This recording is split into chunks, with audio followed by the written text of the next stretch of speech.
जब हामी आफैबाट टाढा हुँदै जान्छौँ, स्वयंबाटै टाढा हुँदै जान्छौँ, त्यो पाप। हाम्रो काँधमा ठुलो दायित्व छ अहिलेको युवा युवतीहरूलाई आध्यात्म कसरी बुझाउने। तिम्रो धर्मको के कुरा गर्छौ, तिम्रो शास्त्रको के कुरा गर्छौ, ढुङ्गाको मूर्तिमा गएर तिमी पूजा गर्छौ, देखा देखे त्यो ढुङ्गाको मूर्ति हो। हामी निर्जीव चिजलाई झट्काल्छौँ, फुटाउँछौँ, लात हान्छौँ रिसमा भने निर्जीव चिजमा प्रेम देखाउन सक्छौँ भने अर्को पाठ उनीहरूले बुझ्न सकेन।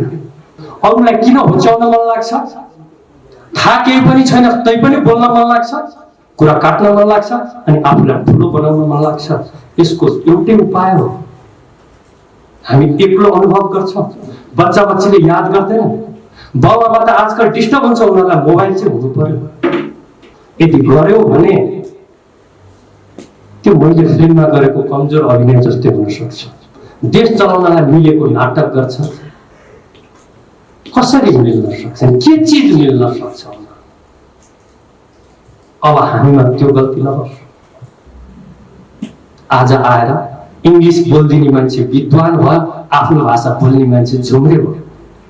$1 को दाम 120 रुपियाँ थियो, त्यो चाहिँ आएर नेपाली जस्तो 1 रुपियाँ होस् र हाम्रो पैसा 120 रुपियाँमा पुगोस् त यो त्यतिकै छुट्छ भनेपछि भित्रको लालचले नै हामीलाई त्यतिकै गाड्छ। मान्छे चिन्नलाई कति सजिलो छ।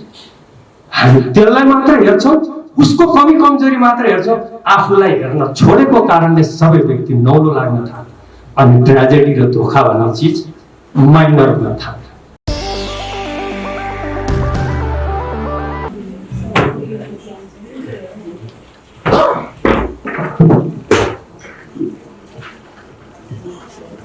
नमस्कार, समयलाई हामी धेरै खर्च नगरौँ। अघि डाक्टर साहबबाट धेरै कुराहरू जान्न बुझ्न पाइयो। उहाँको त्यही कुराको लास्टको कुरा चाहिँ मलाई कताबाट याद आयो, अमन्तरम अक्षरम के अक्षरम अमन्तरम अमन्तरम अक्षरम नास्ति नास्ति मूलम अनौषधि। कुनै अक्षर मन्त्र बिनाको कुनै अक्षरै छैन र कुनै पनि वनस्पति औषधि बिनाको हुन सक्दैन। कति राम्रो शब्दहरू छन्, त्यसको बाँकी अझ पनि लामो चिजहरू छ। भनेको मतलब योजक स्तर दुर्लभ, मतलब हेर्ने व्यक्ति, चिन्ने व्यक्तिको मात्रै, जान्ने व्यक्तिको मात्रै यहाँ जरुरत छ। अब यी सारा चिज जान्ने व्यक्ति हामीहरूले निकाल्नु पर्ने छ। आफ्नो सम्पत्ति त बुझ्नु पर्यो, आफ्नो चिजलाई त बुझ्नु पर्यो। तर यो देशमा त्यो सिद्धान्तलाई फैलाइएको छ कि हामीसँग केही पनि नै छैन, हामी भिखारी हौँ, हामी मगन्ते हौँ। माग्नु हाम्रो धर्म हो भनेर सिकाउने धेरै वादहरू यहाँ उम्रे। ती वादहरू जो आफ्नो भविष्यमा जन्मिने छोरा नातिहरूको सम्पत्ति अहिले नै सक्छ। ती आज देशका विद्वान र ठुला नेता भएर देश हाँकिरहेका छन्। खैर, आजको विषयवस्तु त्यतातिरको भन्दा पनि डाक्टर साहबले नि भन्नुभयो, अक्सर धेरैलाई यो क्वेसन भइरहेको छ निखिलको आध्यात्मिक यात्राको बारेमा। सबभन्दा मुख्य कुरा त हामीले आध्यात्मलाई अलग्गै तरिकाले बुझेका छौँ। यस्तो तरिकाले बुझेको छौँ कि त्यो आध्यात्म भयङ्कर अलग्गै चिज हो, त्यो बडा गाह्रो चिज हो, त्यसमा त्याग चाहिन्छ। फेरि आध्यात्ममा लाग्नेहरूले पनि यस्ता कुरा गरिदिन्छन् कि सर्वसाधारणले त लाग्नै सक्दैन, किनभने उसलाई आफूलाई पनि ठुलो बनाउनु छ। सबैलाई आफ्नो तरिकाले ठुलो बन्ने चाहना छ। तर आध्यात्मले के भन्छ, त्यही व्यक्ति मात्रै ठुलो बन्न चाहन्छ जसलाई आफू बडा सानो छु भन्ने अनुभव छ। नत्र ठुलो किन बन्नु? ठुलो छ त ठुलै छ, ठुलो बन्नु पर्ने जरुरत छ। जब ममा हीन भावनाले म ओतप्रोत हुन्छु, भरिन्छु, अनि म अरूको अगाडि ठुलो बन्ने कोसिस गर्छु, किनभने आफ्नो हीनताले आफैलाई थिच्न थाल्यो। त्यसैले मेरो झुकाव आध्यात्मतिर लाग्न थाल्यो। मैले छोटो तरिकाले भन्नुपर्दा अध्यात्म आफैलाई हेर्ने एउटा कला हो, स्वयंलाई हेर्ने। जो व्यक्तिले स्वयंलाई हेर्दैन भने उसले दुनियाँलाई हेरेर पाउँछ के? जे पनि पाउँछ त्यो भ्रमपूर्वक पाउँछ, किनभने उसले आफैलाई भ्रमपूर्वक हेरिराखेको छ। उसले आफूलाई आफैले मूल्याङ्कन गर्न सक्दैन, अर्काको आधारमा मूल्याङ्कन गर्छ। म जस्तै सधैँ 200 वटा पिक्चरको कुरा गर्नुपर्ने, सधैँ 7 तलाबाट जम्प गर्ने जस्तो कति नै विद्वान त। एउटा कडी पाउँछौँ, जीवनभरि हामी त्यही चलेर हिँड्छौँ।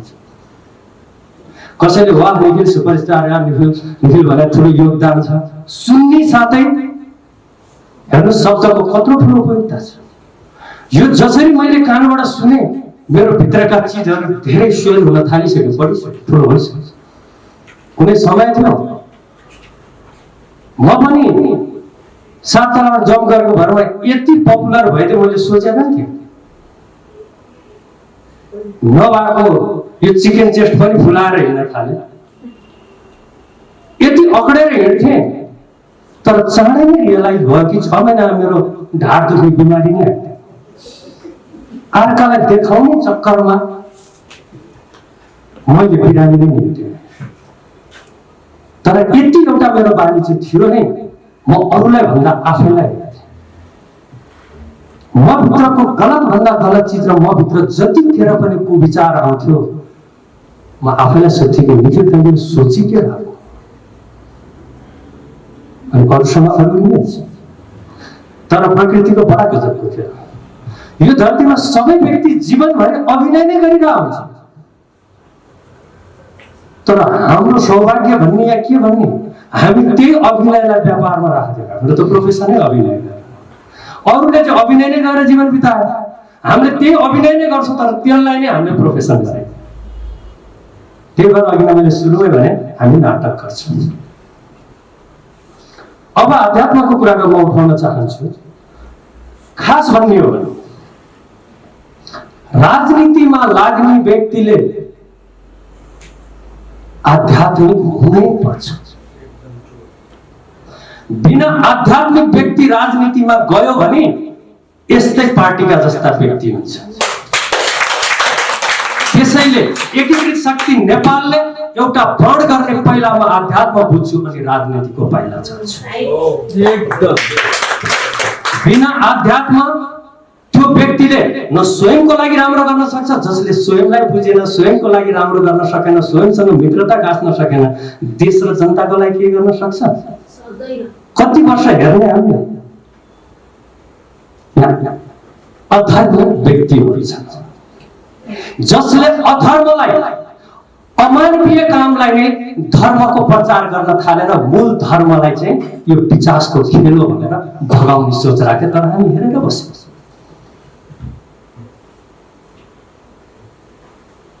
धर्मलाई अफिमको नशा भनेर स्वयं कोकिनको नशामा बस्नेहरूको कुरा हामीले सुनेर बस्यौँ। जब धर्म नशाको रूपमा प्रयोग गरिन्छ भने अधर्मले के निम्ति आउन सक्छ र त्यो प्रिन्सिपलका व्यक्तिले गर्न के चाहिँ सक्छ? आध्यात्म आफूलाई चिन्ने कला हो, छोटोमा भन्नुपर्दा। र जो व्यक्तिले स्वयंलाई चिन्दैन भने उनले गरेका जीवनका सब भ्रम हुन्छ। यी नेताहरूको 2 दिनको मिलिजुली सरकार जस्तै त्यो धेरै बेर टिक्नै सक्दैन, त्यसमा आत्मीयता हुनै सक्दैन। र अर्को कुरा, धर्मको कति गजबले व्याख्या गर्छ, आध्यात्मले कति गजबले सुनाउँछ। हामी जब जुन कार्यले आफू भित्र केन्द्रित हुँदै जान्छौँ त्यो धर्म, जब हामी आफैबाट टाढा हुँदै जान्छौँ, स्वयंबाटै टाढा हुँदै जान्छौँ, त्यो पाप। सोचौँ त आजको अवस्था हामीबाट कति पर छौँ? हामी एक्लै बस्न सक्छौँ। ज्ञान गुणका कुराको नाममा हुन्छ, के नाममा हुन्छ त्यो चाहिँ आफूलाई थाहा छ, तर साथी चाहिन्छ। यो एउटा बेचैनीको चिज हो र अहिले बेचैनीले व्याप्त छ। हामीहरूले मन्दिर गुम्बाहरूको विरोध गर्दै हिँड्यौँ, त्यसको अनर्थ लगाउँदै हिँड्यौँ, तर हामीले यो सोच्यौँ मन्दिर र गुम्बाहरू खत्तम भयो भने मानिसबाट निद्रा पनि खत्तम हुँदै जान्छ, मानसिक रोग बढ्दै जान्छ। त्यही गुम्बा त्यही मन्दिर हो जुन आस्थाले गएर हामी एकछिनको लागि त्यहाँ गएर झुक्छौँ नि, हाम्रो त्यो झुकावको पनि एउटा भाइब्रेसन त्यहाँ बन्दै जान्छ, जसले समाजदेखि लिएर हरेक ठाउँमा मानसिक रोगको लागि आफै उपचार भइरहेको हुन्छ। आज मन्दिरमा भिडको कम छ, गुम्बामा भिडको कम छ, र मानसिक रोग त्यति नै बढेको छ। अघि डाक्टर साहबले भन्नुभयो कति करोडको त स्लिपिङ ट्याब्लेटै आउँछ। त्यो फरक यो पनि हामी आफैले आफैलाई सोध्नुपर्ने कुरा। हामीलाई लाग्छ कि टीका लगाउनु, माला लगाउनु, यो गर्नु त्यो गर्नु छोड्दै त्यसको आफ्नो विज्ञान आफ्नो ठाउँमा छ, तर त्यसलाई मात्रै हामीले धर्म सम्झ्यौँ, हामीले साम्प्रदायिकतालाई धर्म सम्झ्यौँ। र अबको अवस्थामा हाम्रो ठुलो चुनौती हाम्रो यही मोर्चाले गर्छ, यही भोलिको पार्टी हो एकीकृत शक्ति नेपालले गर्छ। हाम्रो काँधोमा ठुलो दायित्व छ अहिलेको युवा युवतीहरूलाई आध्यात्म कसरी बुझाउने, खोइ बुझाउने व्यक्ति, देशका गार्जियन भन्नेहरू जसको हातमा यो देशको भविष्य छ, देशको भविष्यको आधारमा हाम्रो युवाहरूको भविष्य छ, तिनीहरूको गति मति र तिनीहरूले बोलेको चिज सुनौ। एउटा चिज म भन्न चाहन्छु, एकछिनको लागि महाभारतमा जाउँ न। कर्णको बारेमा याद गरौँ त, कस्तो राम्रो क्यारेक्टर बनाएको, दानवीर सुरवीर सबै रूपवान सारा चिज छ उसँग,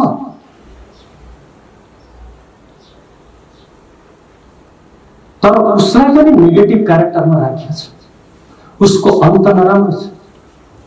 किन? त्यसैले म भन्छु vitamin A B C D E जे चिजको कमी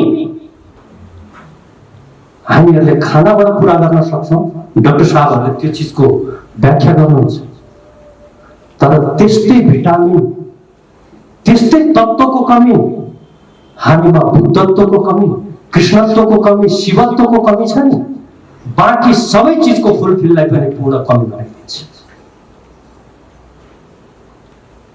कर्णसँग सबै चिज हुँदाखेरि पनि कृष्णत्वको कमी थियो, एउटा यस्तो भिटामिनको कमी थियो, उसको अन्त नै खराब भयो। हामीमा आज करुणाको चिज खै, हरेक चिजलाई हामीले तर्क दिन्छौँ, हरेक चिज काट्न मात्रै जानेको छौँ हामीले। अहिलेको विद्या पनि त्यस्तै छ, काट्न फुटाउन र अलग गर्ने विद्या अझ बढ्दैछ, तर हाम्रो शास्त्र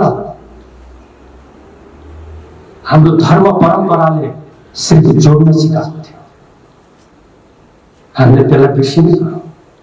एक दिनको कुरा, तिम्रो धर्मको के कुरा गर्छौ, तिम्रो शास्त्रको के कुरा गर्छौ, ढुङ्गाको मूर्तिमा गएर तिमी पूजा गर्छौ, देखा देखे त्यो ढुङ्गाको मूर्ति हो, त्यो कताबाट वैज्ञानिकता छ, त्यो ढुङ्गाको मूर्तिमा के छ त्यहाँ पूजा गर्ने, तर उनीहरूले यो चिज बिर्से। त्यही व्यक्ति जब उसलाई हतारमा गाडी लिएर कहीँ जाँदैछ, गाडी बिचमा बिग्रिदियोस् त, स्टेरिङमा दुई चार मुक्का लगाएर बाहिर एक दुईटा लात पनि हान्छ, गाडी त निर्जीव थियो नि होइन। लेख्दा लेख्दै कसैले उसलाई चेक दिँदैछ, चेक लेख्दा लेख्दै त्यो कलमको मसी सक्यो भने कति गाली दिन्छ त्यो कलम, यही बेला सकिनु पर्यो। हामी निर्जीव चिजलाई झट्काल्छौँ, फुटाउँछौँ, लात हान्छौँ रिसमा भने निर्जीव चिजमा प्रेम देखाउन सक्छौँ भने अर्को पार्ट उनीहरूले बुझ्न सकेन। धर्मको डाइमेन्सनलाई बुझ्न जरुरी छ, यो विशाल डाइमेन्सन, यहाँ हरेक चिज छ। सनातनले कति गजबको कुरा गरे, ढुङ्गाको मूर्तिको अगाडि झुकेर ढुङ्गामा पनि प्राण हाल्ने हाम्रो परम्परा छ।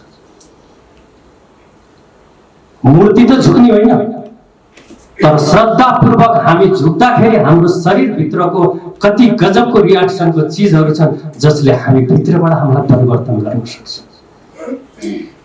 यी विज्ञानका पाटाहरू केही अधर्मी अमानवीय सिद्धान्तले डे बाई डे समाजमा प्रभाव पारिरहेको छ। हामी सबैको दायित्व हो त्यो चिजको विरोध गर्ने, नत्र हाम्रै अगाडि हाम्रा बच्चा बच्चीहरू हामीबाट टाढा हुन्छ र भइ पनि रहेको छ। केले गर्दा विज्ञानकै कुरा गर्ने हो भने, हालाकि त्यो किसिमको होइन, डाक्टर साहबले धेरै चिजको कुराहरू गर्नुभयो, कति सूक्ष्म कुराहरूको उल्लेख गरिएको छ। फेरि पनि म एउटा सानो प्रसङ्गमा महाभारतमा जान्छु। त्यहाँ एउटा यस्तो अवस्था आयो कि नारायण अस्त्र त छोड्नै पर्ने भयो र नारायण अस्त्र कृष्ण चाहँदैनथे कि यो अस्त्र नचलाऊ। गुरु द्रोणले छोडेका हुन्, उनको पुत्र शोक थियो, के थियो, छोड्नु एकछिन कथा थाहा छ, एकछिन सोचौँ। विज्ञान र अध्यात्मको बिचको मैले कुरा गर्दैछु। विज्ञान मान्नै पर्ने कुरा हो र विज्ञानले लेखाजोखा गर्न नसक्ने कुराबाट हाम्रो अध्यात्मको यात्रा सुरु हुन्छ। त्यो सूक्ष्म चिज। म नारायण अस्त्रको बारेमा कुरा गर्छु। नारायण अस्त्र उनले छोड्ने भनेपछि कृष्णले कति कोसिस गरे त्यो नछोड भने, तर उनले छोड्ने निर्णय गरे, छोडिनै दिए नारायण अस्त्र। र त्यो युद्ध भूमिमा नारायण अस्त्र छोड्ने साथै कृष्णले के भने, जति सक्दो चाँडो सबैले घुँडा टेकेर प्रार्थना सुरु गर। हेर्दाखेरि कति ढोङ जस्तो लाग्छ नि। युद्धको भूमिमा हतियार चलिरहेछ, अस्त्र छोड्दियो, त्यो विशाल अस्त्र। अब नाटक गर्नु पर्यो जस्तो घुँडा टेकेर हे प्रभु भन्दाखेरि अहिलेकोलाई आश्चर्य लाग्छ। तर थाहा छ अहिलेको क्षेप्यास्त्रहरू पनि, क्षेप्यास्त्रको भनौँ न, मिसाइललाई एन्टी मिसाइलले लखड्छ कसरी, फाइटर प्लेनलाई लखड्छ, त्यो जता भाग्यो त्यतै लखेड्दै गएर त्यसलाई हान्ने कोसिस गर्छ। हेर्दाखेरि त्यो खेल हेर्दाखेरि त यो त जीवित चिज हो जस्तो लाग्छ, लखड्छ शरीर। म्यानमेड एउटा मिसाइल हो त्यो, किनभने उसले एउटै सेन्सर राखेको छ कि ऊ भाग्दाखेरि उसले हिट छोड्छ, हिटलाई डिटेक्ट गरेपछि त्यो हिटको आधारमा फलो गरे गर्छ। क्या गजबले सेन्सर विज्ञानले राखेको हो। तर हाम्रो शास्त्रको नारायण अस्त्रलाई सोचौँ त, उसले केलाई फलो गर्छ, युद्धको भावनालाई नै फलो गर्छ। जो व्यक्तिभित्र युद्धको भावना छ त्यो अस्त्र गएर सिधै त्यसलाई लाग्छ भनेपछि कृष्णले के भने, जति सक्दो युद्धको भावना हटाइहाल, छोडिहाल, प्रार्थना सुरु गरिहाल, नत्र तिमीलाई त्यसले छेड्छ भनेपछि त्यतिखेर पनि भावनालाई सेन्स गरेर फलो गर्न सक्ने, डिटेक्ट गर्न सक्ने त्यो क्षेप्यास्त्र बनेको थियो। यसलाई नकार्न सकिन्छ, कुनै विज्ञानले नकार्न सक्छ। केही मूर्ख व्यक्तिहरू छन् जसले मन भन्ने चिजलाई मान्दैन। हेर्नु त कति बेवकुफी। ऊ क्षणभर बस्न सक्दैन, भले ल्याबमा बसोस्। ऊ चैनसँग बस्न सक्दैन, यति गौर गर्दैन कि मलाई ठाउँको ठाउँ बस्न केले दिएको छैन। एकछिन याद गरौँ त, हामी सबैले, हाम्रो त मन छ नि, होइन कि मन छैन हामीसँग? मन त छ, तर क्या गजबको चिज छ हाम्रो मन। हिजो 10 वर्षको उमेरको मनलाई सोच्नु त, आज 42 वर्षको उमेरमा पनि त्यो मन कहिले चौरी पर्दैन। शरीर हेरेर चौरी पर्न थालिसक्यो, सबै रूप रङ चेन्ज भइसक्यो, तर मन हाम्रो कसैको ठुलो भएको छ? यही त खेल थियो नि। हामी भित्र एउटा यस्तो चिज छ जो कहिले परिवर्तनै हुँदैन। जब कहिले परिवर्तन हुँदैन भनेपछि त्यो जन्मिँदा नि जन्मिँदैन, मर्दा पनि हुँदैन। हामी सबैभित्र एउटा यस्तो एलिमेन्ट छ जो कहिले जन्मिँदैन, कहिले मर्दैन भनेपछि त्यसले अर्को पनि प्रमाणित गर्यो। तपाईहरुसँग पनि त्यो मन छ, त्यस्तो खालको मसँग छ भनेपछि त्यो त एउटै पदार्थ छ नि। मान्छे चिन्नलाई कति सजिलो छ। हामी त्यसलाई मात्र हेर्छौँ, उसको कमी कमजोरी मात्र हेर्छौँ। आफूलाई हेर्न छोडेको कारणले सबै व्यक्ति नौलो लाग्न थाल्छ अनि ट्रेजेडी र धोखा भन्ने चिज माइनर हुन थाल्छ अनि चलाखीको कुरा उठ्न थाल्छ। हामी हाम्रो समाजमा चलाक हुनुपर्छ, हाम्रो बच्चालाई चलाक हुनुपर्छ भन्नुको मतलब के? अरूलाई बेवकुफै बनाउनु भन्नु खोजेको, नत्र के छ चलाखीको कुरा? जब हामी चलाक बनाउँछौँ भने त अर्को सुपर चलाक आउँछ, फेरि चलाक माथि चलाकको खेल हुँदा हुँदै अनि यस्तै धुर्तहरूको जमात हुन्छ, देश चलाउँछन् अनि चलाखीपूर्वक देशलाई भिखारी बनाउँछ र हामी हेरेर बस्छौँ।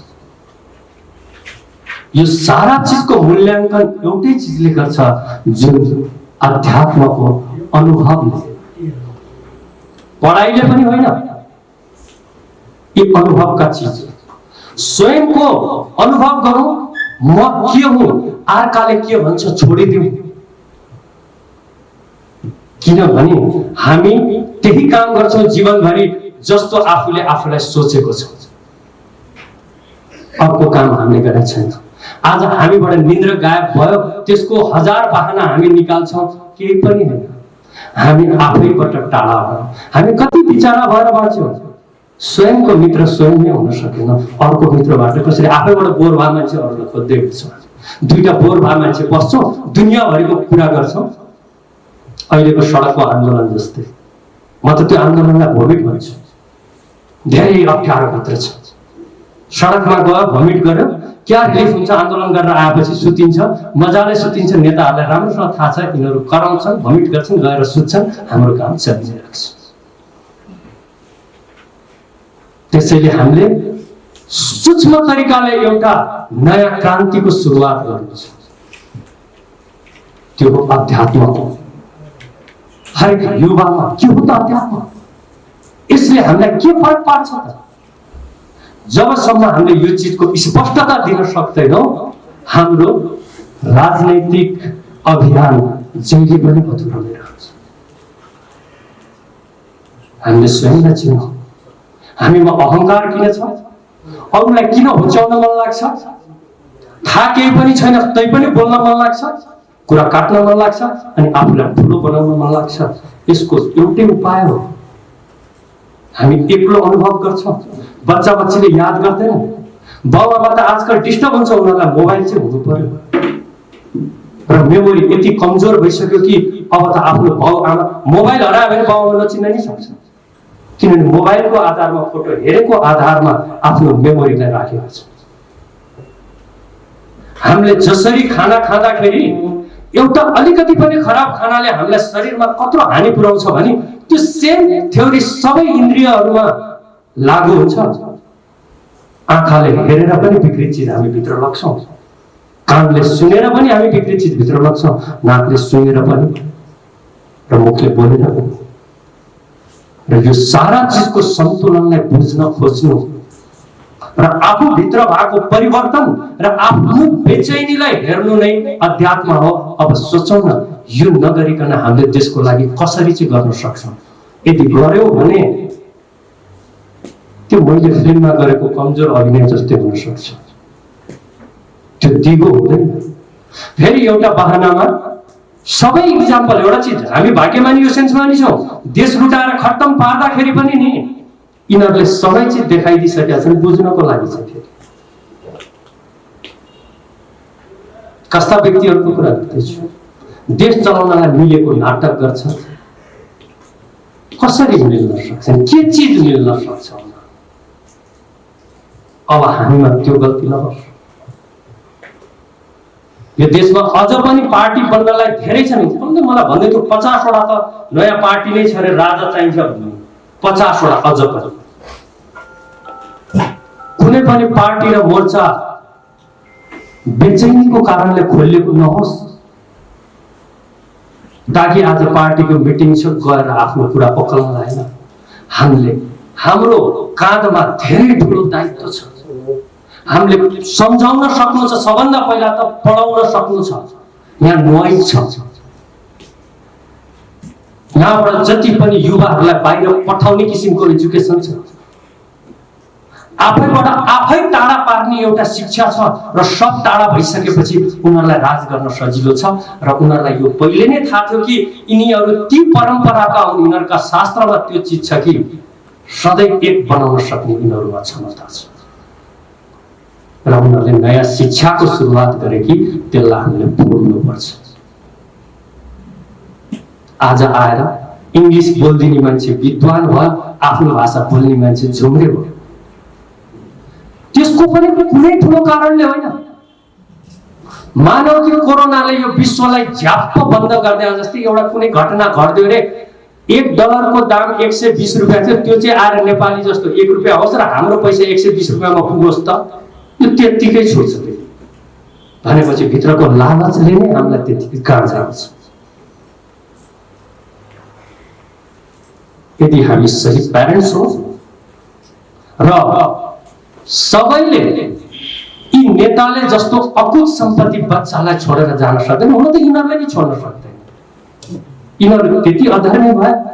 त्यो अकुत सम्पत्ति बच्चालाई छोडे होइन, बच्चाको मृत्यु नजिकै पार्दै जाने ती अधर्मीहरू नि त। जीवन सिर्फ पैसाको कारणले मृत्यु धकेल्छ र सर्वसम्पन्न बन्न सक्छु भने छोटो सोचका व्यक्ति हामी छोड्न सक्दैनौँ त्यत्रो सम्पत्ति, हामीमा त्यो क्षमता नै छैन त्यति बेवकुफी गरेर कमाउन सक्ने।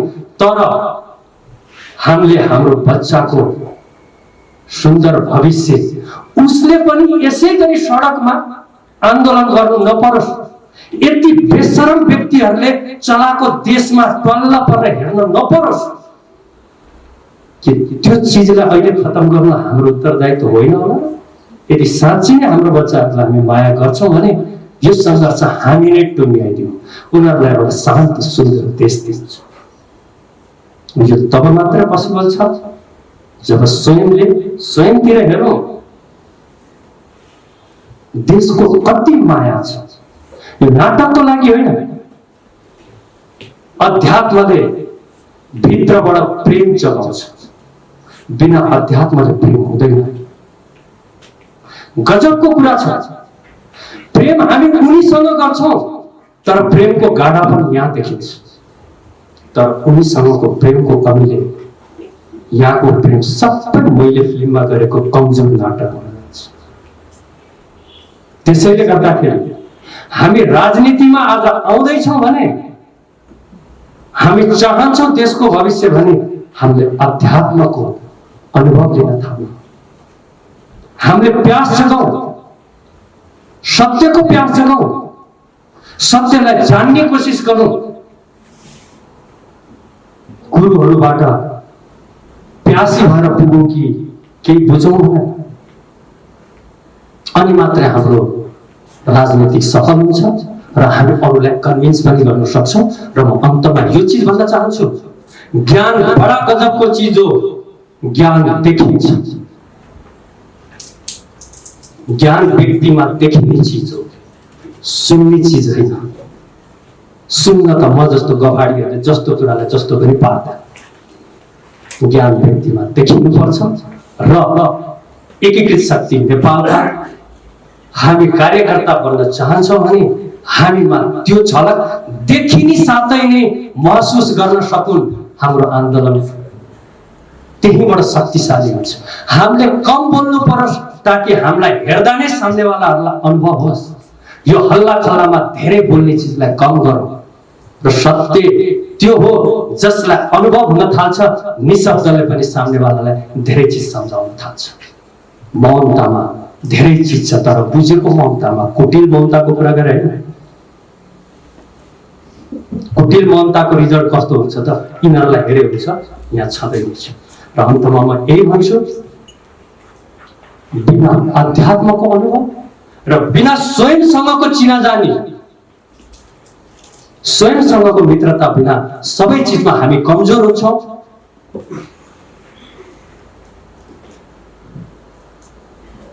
हामीले धर्मको अध्ययन गरौँ, शास्त्रको अध्ययन गरौँ, पोजिटिभ भावले गरौँ। ती व्यक्तिले लेखेका हुन् त्यहाँ श्रद्धा राखौँ र पक्कै पनि सत्य छर्लङ्ग हुन्छ। जब सत्य छर्लङ्ग हुन्छ राजनीति त छँदैछ, र राजनीतिको त्यो पुरानो भनाइलाई हामीले तोड्नुपर्छ। राजनीति गन्दा खेल हो भन्ने होइन, गन्दा व्यक्तिले मात्रै सधैँ खेलिरह्यो त्यो गन्दा भएको हो। राजनीति गन्दा खेल हो भने के गन्दा खेलको आधारमा हाम्रो भविष्य छ भन्न हामी सक्छौँ? यदि गन्दा खेल हो भने त गन्दा खेलकै आधारमा हाम्रो भविष्य रहेछ, हाम्रो बच्चाको भविष्य रहेछ। त्यसैले राजनीति गन्दा खेल होइन, राजनीतिको सुरुवात धार्मिकताबाट गर र त्यो ज्ञान प्रस्तुत गरौँ, त्यो निशब्दतामा पनि सामनेवालाले बुझ्न सक्नु। त्यसैले राजनीतिमा अध्यात्म हुनै पर्ने एलिमेन्ट्स छ। हामी अध्ययन गरौँ र हामीले यो देशमा सम्झाउनु छ, बुझाउनु छ, ठुलो अनिवार्य छ। हस्, थ्याङ्क यू।